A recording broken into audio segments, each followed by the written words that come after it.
नमस्कार दोस्तों, आप सभी का स्वागत है मेरे चैनल एवीएम स्टडी कॉर्नर में। आज के वीडियो में हम जानेंगे द इंडियन कॉन्ट्रैक्ट एक्ट 1872 के तहत स्वीकृति यानी एक्सेप्टेंस के बारे में।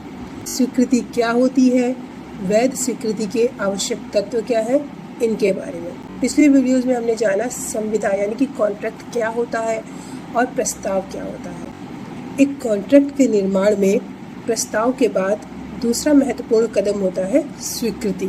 प्रस्ताव और स्वीकृति के बारे में प्रसिद्ध विधि शास्त्री एंसन ने बहुत ही इंटरेस्टिंग लिखा है। एंसन कहते हैं कि स्वीकृति का प्रस्ताव के साथ वही संबंध है जो कि जलती हुई तीली का बारूद से भरी गाड़ी के साथ। कहने का मतलब यह है कि जब तक कि कोई प्रस्ताव स्वीकृत नहीं होता है, इसके द्वारा कोई भी अधिकार या उत्तरदायित्व उत्पन्न नहीं होता। स्वीकृति ही प्रस्ताव को संविदा यानी कि कॉन्ट्रैक्ट में बदलती है। आइए जान लेते हैं स्वीकृति क्या होती है। स्वीकृति की परिभाषा जानने से पूर्व इसके कॉन्सेप्ट को हम एक एग्जाम्पल के थ्रू समझते हैं। मान लीजिए का अपना प्लॉट 6 लाख रुपए में बेचने का प्रस्ताव खा के सामने रखता है। खा प्लॉट लेने के लिए तैयार हो जाता है और अपनी रजामंदी का को दे देता है, तो इसे हम कहेंगे कि प्रस्ताव स्वीकृत हो गया है या प्रस्ताव स्वीकार कर लिया गया है। आइए जानते हैं इसकी परिभाषा क्या है। अधिनियम धारा 2 खा के अनुसार स्वीकृति की परिभाषा, जब वह व्यक्ति जिसे प्रस्ताव किया जाता है उसके प्रति अपनी अनुमति प्रदान करता है, तब कहा जाता है प्रस्ताव स्वीकृत हो गया है। जब कोई प्रस्ताव स्वीकार हो जाता है तो वहाँ पे एक प्रॉमिस या वचन बन जाता है, एक तरह का बंधन बन जाता है। आइए जान लेते हैं वैध स्वीकृति के लिए आवश्यक शर्तें क्या हैं। स्वीकृति की वैध संसूचना, संसूचना अर्थात इन्फॉर्म करना। जैसा कि परिभाषा से स्पष्ट होता है कि जब हमें प्रस्ताव स्वीकार हो जाता है तो उसकी हमें उस व्यक्ति को खबर देनी होती है कि हमें आपका प्रस्ताव स्वीकार है। इसे हम केस फेल्ट हाउस बनाम बिंडले के द्वारा समझते हैं। इस वाद में वादी ने अपने भतीजे को पत्र द्वारा प्रस्ताव भेजा कि वह उसका घोड़ा 30 पाउंड में खरीदना चाहता है। साथ ही उसने यह भी लिखा कि यदि उसके प्रस्ताव का कोई जवाब नहीं आता है तो वह समझ लेगा कि घोड़ा उसका हो गया। भतीजे ने कोई जवाब नहीं भेजा, परंतु प्रतिवादी जो एक नीलामी करता था उसको यह निर्देश दिया कि वह उस घोड़े को ना बेचे। साफ है कि वह घोड़ा अपने चाचा को देना चाहता था, लेकिन गलती से प्रतिवादी ने उस घोड़े को बेच दिया। अब वादी ने वाद दायर कर दिया। न्यायालय द्वारा यह कहकर केस को खारिज कर दिया गया कि स्वीकृति की संसूचना नहीं भेजी गई थी, मतलब भतीजे द्वारा चाचा को इन्फॉर्म नहीं किया गया था, इसलिए उनके बीच किसी भी तरह का कॉन्ट्रैक्ट नहीं था। किसी व्यक्ति के चुप रहने को उसकी स्वीकृति नहीं माना जा सकता।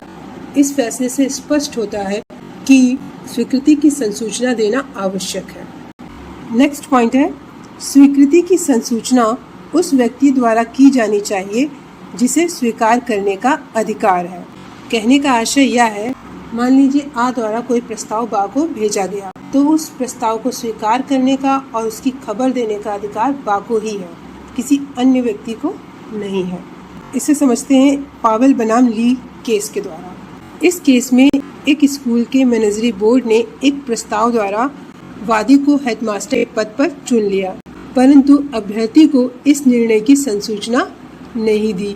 एक मैनेजर ने अपने व्यक्तिगत हैसियत से अभ्यर्थी को उक्त प्रस्ताव से अवगत करा दिया। बाद में मैनेजरी बोर्ड ने अपने निर्णय को बदल दिया तथा वादी को हेडमास्टर के पद पर नियुक्त नहीं किया। वादी ने संविदा के उल्लंघन का दावा किया। न्यायालय ने वादी के वाद को खारिज करते हुए निर्णय दिया कि वैध संविदा यानी कि कॉन्ट्रैक्ट का निर्माण नहीं हुआ था। स्वीकृति की संसूचना तभी वैध होती है जबकि वह उसी व्यक्ति द्वारा की जाए जिसे करने का अधिकार है, अर्थात मैनेजरी बोर्ड को थी। यह अधिकार था कि वह उस व्यक्ति को सूचित करे। नेक्स्ट पॉइंट है, स्वीकृति स्पष्ट या गर्भित हो सकती है। मीन्स यह जरूरी नहीं है कि स्वीकृति हमेशा व्यक्त हो। इसका निष्कर्ष पक्षकारों के आचरण से भी निकाला जा सकता है। इस संबंध में एक महत्वपूर्ण वाद ब्रॉगडन बनाम मेट्रोपॉलिटन रेलवे कंपनी का है। इस वाद में प्रतिवादी को वादी द्वारा कुछ समय से कोयला तथा कोक उनके लोकोमोटिव के लिए बिना किसी करार के आधार पर दिया जाता रहा था। अतः उन्होंने निश्चय किया कि इस विषय में एक औपचारिक करार कर लिया जाए। प्रतिवादी ने वादी के पास करार का एक प्रारूप भेजा, जिसमें कुछ स्थान वादी के हस्ताक्षर आदि के लिए छोड़ दिया गया था। वादी ने उन स्थानों को भर दिया, करार में कुछ शब्दों को परिवर्तित किया तथा हस्ताक्षर करके उसे प्रतिवादी के पास भेज दिया। प्रतिवादी के एजेंट ने उसे अपने दराज में रख लिया और स्वीकृति की संसूचना नहीं भेजी, परंतु वादी प्रतिवादी को उक्त करार की शर्तों के आधार पर कोयला देता रहा। बाद में उनके मध्य इस विषय में मतभेद तथा झगड़ा उत्पन्न हो गया। वादी का कथन था कि चूंकि प्रतिवादी ने अपनी स्वीकृति की संसूचना नहीं भेजी थी, अतः वह उक्त करार की शर्तों से आबद्ध नहीं था। न्यायालय ने निर्णय दिया कि केवल चुपचाप रहने से स्वीकृति नहीं होती, परंतु यह भी आवश्यक नहीं है कि स्वीकृति सदैव व्यक्त, लिखित या शब्दों में हो। पक्षकारों के आचरण से भी इसका निष्कर्ष निकाला जा सकता है। इस वाद में चूंकि प्रतिवादी ने कोयले के लिए ऑर्डर दिया तथा उसे स्वीकार किया तथा वादी ने कोयले को उक्त करार की शर्तों के अनुसार ही दिया, इस प्रकार पक्षकारों के मध्य एक वैध संविदा का निर्माण हो गया। अतः न्यायालय ने वादी को जिम्मेदार ठहराया। नेक्स्ट पॉइंट है स्वीकृति पूर्ण तथा बिना शर्तों के होनी चाहिए। दूसरे शब्दों में स्वीकृति प्रस्ताव की शर्तों के समान होनी चाहिए। उदाहरण के लिए हाइट बनाम लंच केस देखते हैं। इस केस में प्रतिवादी ने अपने फार्म का वादी को 1000 पाउंड में बेचने के लिए प्रस्ताव किया, परंतु वादी ने कहा कि वह केवल 950 पाउंड पर ही खरीदने के लिए तैयार है। बाद में उसने फार्म को 1000 पाउंड में खरीदना स्वीकार कर लिया, परंतु जब प्रतिवादी ने फार्म को बेचने से इनकार कर दिया, वादी ने प्रतिवादी के विरुद्ध दावा दायर कर दिया।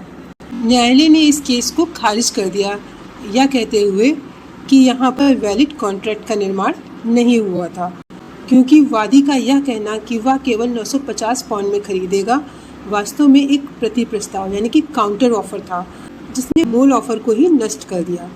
इसे हम अपनी रोज़मर्रा की ज़िंदगी से भी समझ सकते हैं। आप मार्केट जाते हो कोई सामान खरीदने, तो वहाँ पर देखते होंगे 2 तरह की शॉप्स होती हैं। एक होती है जहाँ पे प्राइस फिक्स्ड होता है और दूसरी होती है जहाँ पे आप बार्गेनिंग कर सकते हो। तो जहाँ पे प्राइस फिक्स्ड होता है वहाँ दुकानदार जो रेट बताता है आप उतना पैसा देके सामान ले लेते हो, तो यहाँ पे एक कॉन्ट्रैक्ट का निर्माण होता है। वहाँ दूसरी हो जहाँ आप बार्गेनिंग करते हो, वहाँ पे किसी तरह का कॉन्ट्रैक्ट का निर्माण नहीं होता, क्योंकि दुकानदार अपना रेट बताता है और आप अपना।